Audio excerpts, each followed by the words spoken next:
Newsworthy, by definition, I believe, is something that is supposed to be of a necessity. Like, this is something you need to know. And now it's about, this is something you want to know. There has to be a responsibility by the people who have a power. The power to be in someone's home every night, the power to reach to so many people. You can cash in on it, or you can use it to actually, do some good. And I think there is a way to do both.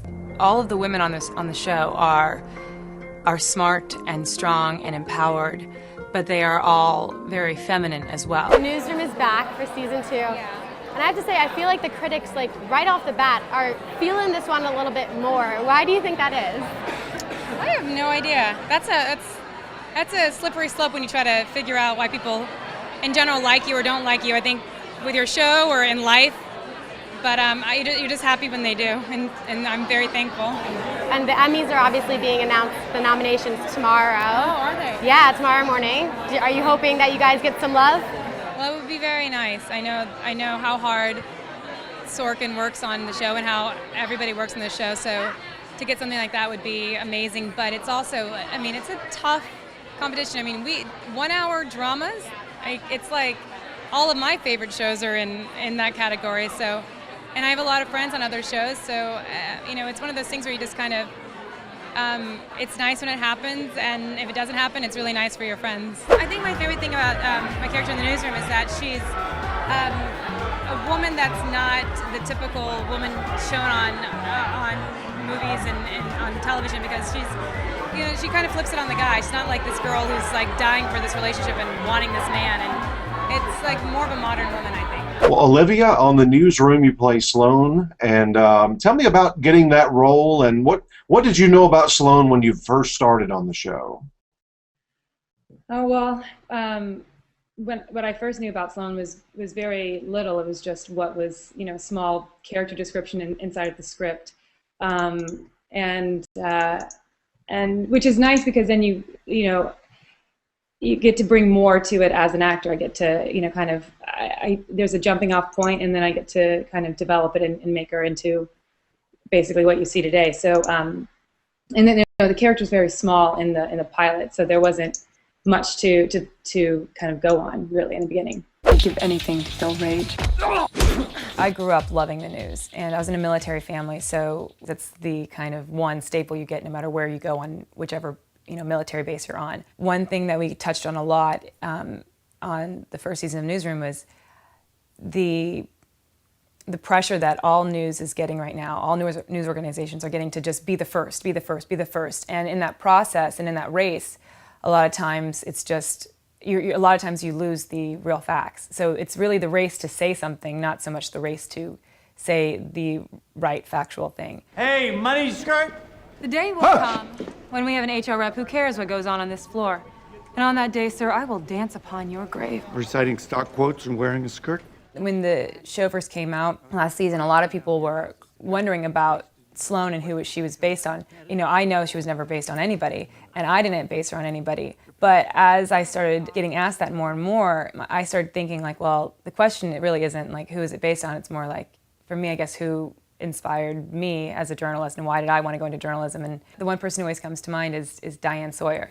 There are similarities that I never realized that I was bringing to Sloan.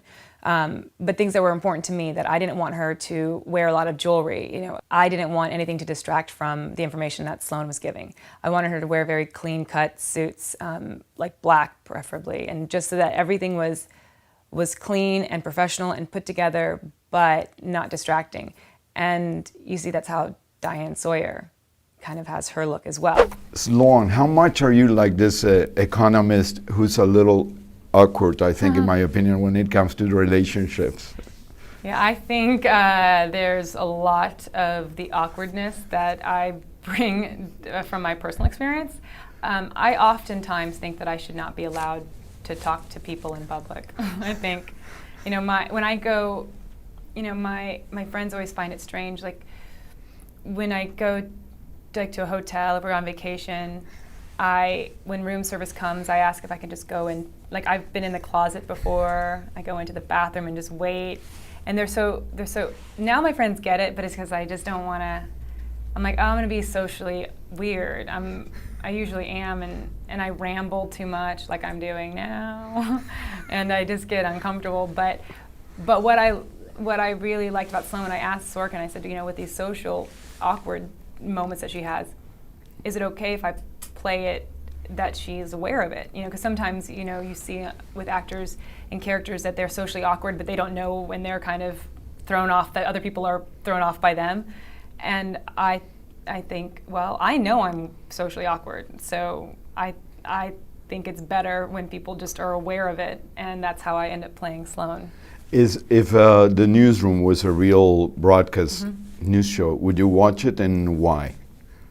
Yeah, I would watch it because I watch all news stations. But that is the problem with the news today, and it's unfortunate for journalists, I think, because there's so many cable news programs and there's so many news websites and blogs that we're forcing our journalists to play this rat race to catch up with ratings because we're so ADD, we're watching everything. But that's why I end up watching I watch every single news channel for one story because I try to get all the information, because nowadays people just try to get out information, so we don't really trust our news journalists as much because they're just throwing out information as soon as they get it, and so I like to watch them all. When we're in the middle of shooting the third season right now, and it's been really exciting and really fun. And I'm completely okay with whatever Aaron Sorkin wants to do, and I think sometimes you see shows where they're forced to keep going long after the creator wants to do it anymore, and Aaron is our storyteller.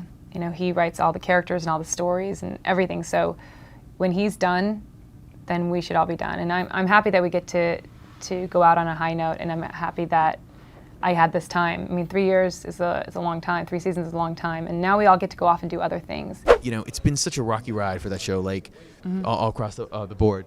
What is the feeling on set? Are people like, we're going to go out with a bang? Like, what's the sort of take? Well, I think everyone's excited. We all were waiting to see if Aaron Sorkin would want to come back. And it's all based on Aaron Sorkin and what he wants, and he writes every single episode.